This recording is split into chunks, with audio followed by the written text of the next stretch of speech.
When man falls, God rises. Charles Spurgeon. Have you ever considered that the darkest period of your life might actually be God's clearest opportunity to work? It seems absurd, doesn't it? When everything is falling apart, when you've lost all your strength, when there's no one around, and even your faith seems to have vanished. That is precisely when heaven begins to move. It seems contradictory. Your defeat could be the beginning of divine action, but that is exactly what I've learned, not just through revelation, but through personal experience. There was a time when I walked into an empty church and asked myself, Lord, why did you call me to this? I looked at the silent pews, at the tired expressions of a handful of souls who were there out of obligation, not faith, and I was filled with a mixture of frustration and helplessness. I have preached with a burning heart, and I have preached with a dry chest, as if my words bounced back unheard. The church, which should have been a place of refuge and revival, seemed like a spiritual desert. Have you ever experienced this? Have you found yourself in a place where everything that was supposed to be alive felt dead? Where people spoke of life but the weight of stagnation was palpable? What few people understand on what I had to live through to truly grasp is that God allows His church to go through periods in the wilderness. Not just as punishment, but as a form of refinement. When power is gone, and there is no slave, or free, as it says in the book of Deuteronomy, it is because the Lord is about to act in a way that no one else can take the credit. How does this happen today? Look around. How many churches are in decline, not just numerically but spiritually? How many leaders have surrendered to performance and numbers, but have lost their hearts? How many communities exist on events, but not on genuine encounters with God? The absence of power isn't necessarily the absence of God often, it's the prelude to His manifestation.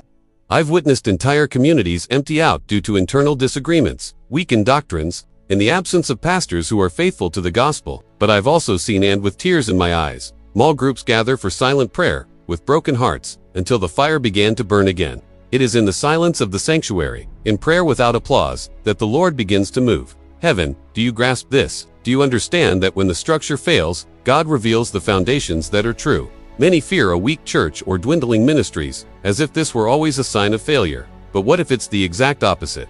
What if God is separating the sincere from those who are just taking up space? What if He is clearing the ground to plant something new? The biggest objection I hear is, but if God were really here, we wouldn't be in this state. I ask, do you think God only moves where there is noise? And when did the people of Israel see the sea part? It was when they were trapped. And when did the early church see miracles? It was when they were being persecuted. Today, many people see a suffering church and think, it's over. But I see it with different eyes. I see God preparing a fertile ground, because when the spotlights fade, true glory can appear. Do you want an example? During the pandemic, thousands of churches closed physically. Many feared the end. But do you know what happened? The gospel entered people's homes. Individuals who had never set foot in a church opened their Bibles. A simple video of a prayer was more effective than many crowded pulpits. It wasn't a defeat. It was a complete redefinition. And this reminds me of one evening when I arrived to preach with a heavy heart. The hall was nearly empty, and I confess, for a moment, I considered going home, but I preached anyway. Afterward, a woman waited for me at the door. Crying, she said, I was going to end my life today, but I stopped to come in here. God spoke to me. That service, which seemed insignificant, was the day a soul was delivered, and there is no amount of money that can pay for that. Perhaps, you look at your church today and see discouragement, apathy, scarcity. But what if this is just the silence that comes before the rain? What if God is simply waiting for the right heart, the right prayer, the contrite knee, to reignite the flame? You who are listening now may be part of a church that has shrunk. Perhaps you see weary pastors, cold members, and distant young people, and the temptation is to think, it's over. But I tell you, not from theory, but from lived experience, that is where God loves to work. It's in the valley that He brings dry bones to life. He does this so that no one can steal the glory, so that when the renewal comes, everyone will know that it was the Lord and no one else. So, do not give up on your church. Do not despise small beginnings. Do not mistake silence for abandonment. The question isn't, is God still here? The question is, am I sensitive enough to perceive what He is doing in the unseen? Because, in the end, what He desires most is for His people to turn back to Him, and sometimes, it's only when everything is gone that we finally seek Him as we should have from the start. There have been nights when I lay down without a single word to say to God. Not because I had forgotten Him, but because the weight on me was so immense that even prayers seemed useless. I knew He was there, but I couldn't feel Him. Have you been through that? When your mind is so exhausted, your body so weak, and your heart so hardened, that even hope seems like a distant memory. The truth is, there are moments when our own power simply disappears. And no matter how much we try to act in faith, a feeling of helplessness takes over. And worse, it seems that everyone around us has also vanished. There is no slave or free, no one to turn to. no friend. Nearby, no voice of comfort. It is in this place that the soul cries out, or rather, groans in silence. But hear what I have learned. This silent cry moves the heart of God. Have you been trying to solve everything with your own strength? Are you the one who always helps others but never allows yourself to be weak? The one who hides the pain with an automatic smile, while inside, you are falling apart. Then listen carefully when you reach the end of your strength. That is exactly when heaven begins to act. I remember a time when my physical health was failing. My body simply could not keep up with the demands of life. I tried to push through. I continued to preach, to counsel, to smile, until one day, my mind just stopped. The words no longer came, and my courage vanished. It was in that collapse, that apparent end, that I discovered something that no sermon, no theological study, had ever taught me so profoundly. God does not need my strength to act. He needs my surrender, and this applies to you as well. Perhaps your story doesn't involve pulpits or ministries, but maybe it involves children you no longer know how to raise, bills you don't know how to pay, a marriage you are trying to sustain alone, or a mind fighting against dark thoughts. And the more you try to fix it, the deeper you sink. But look, God waits for the moment when you give up on fighting alone. Not because He is sadistic, but because as long as you are trying to save yourself with your own hand, He will not force His. This reminds me of a simple but powerful story about a man who jumped into the water to save another who was drowning. But he waited until the man stopped struggling. Only then did he pull him out. As long as he thought he could save himself, I couldn't help him. He said, how many of us are like that? Struggling in deep waters, tiring out our arms, while help is right there, just waiting for us to surrender. A recent study from the University of Chicago shows that 68% of people only turn to spirituality after an extreme personal crisis. This is no surprise. It's in the collapse that clarity is found. It's in desperation that the heart opens. And there is something deeper here. When you lose everything, your strength, your support system, your direction, you become someone God can build up from scratch, without interference, without pride. Because when there is nothing left, the only possible glory will be His. Have you ever seen someone start over after ruin? I have. Ordinary people. People who were abandoned by everyone, but found by God. I've seen abandoned mothers with young children find in God the strength the world denied them. I've seen men defeated by addiction be restored when they had nowhere left to go. I've seen depressed young people discover purpose when they no longer even wanted to wake up the next day. And this makes me ask, what is still stopping you from surrendering completely? Sometimes, what you call the end is just God taking away the scenery, the stage, and the crutches, to show you the real show, His grace. So, stop fighting alone. You were not made for this. And if you'll allow me a piece of advice, don't wait for everything to fall apart. But if it already has, know that this is the perfect soil for the most beautiful reconstruction of your life. God has compassion for the man who is alone. And more, He acts with power precisely when there is no power left in us, because the strength that sustains you is not your own. And it never was. I've seen many people who thought they were too good to need God. I myself, at a certain point in my youth, believed that my moral conduct, my discipline, my eloquence, were sufficient proof that I was on the right path. But that was pride. And pride is the greatest enemy of grace.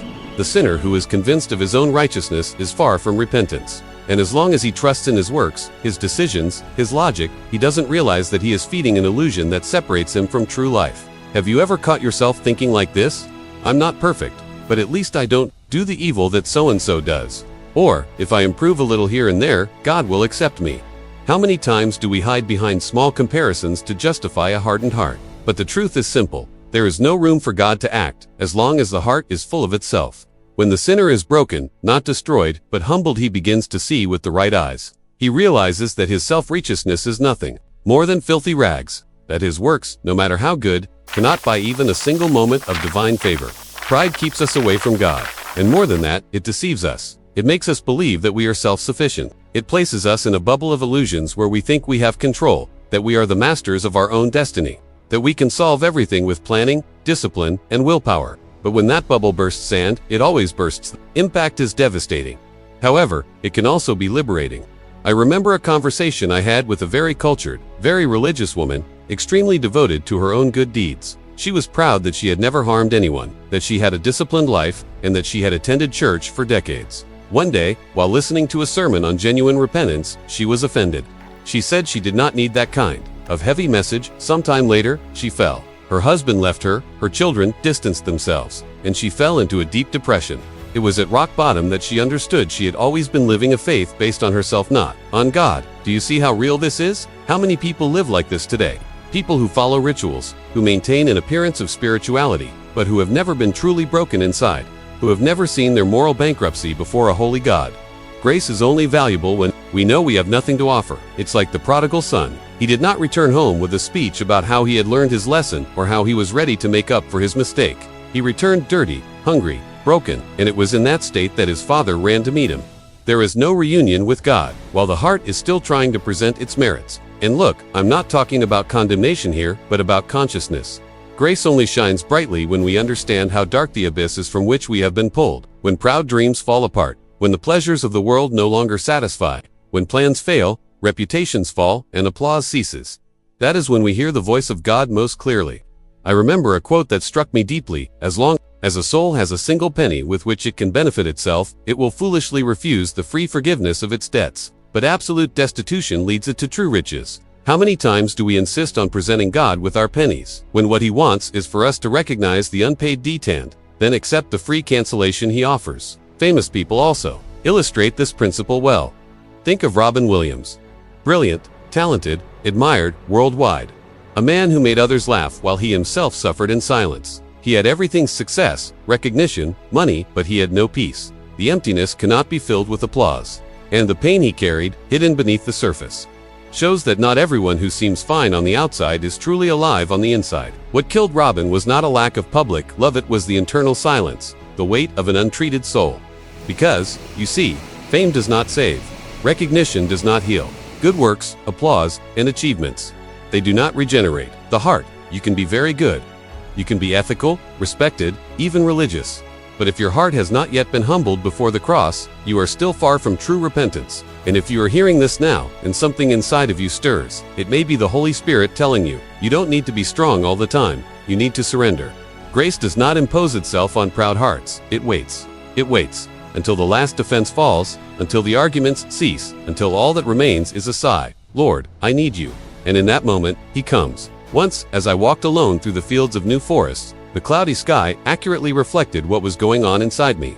I was exhausted. The responsibilities of ministry, the internal pressures, the invisible demand to always appear strong, it all weighed more than I could carry. I sat in silence, leaning against a tree, and there, with my face buried in my hands, I spoke to God with the rawest sincerity. I have reached the end. I don't know what to do anymore. And it was right there, at the most fragile moment of my journey, that I realized something that completely changed my understanding of God's work. The end of man is the beginning of a miracle. How many times have you tried to solve everything with your own strength?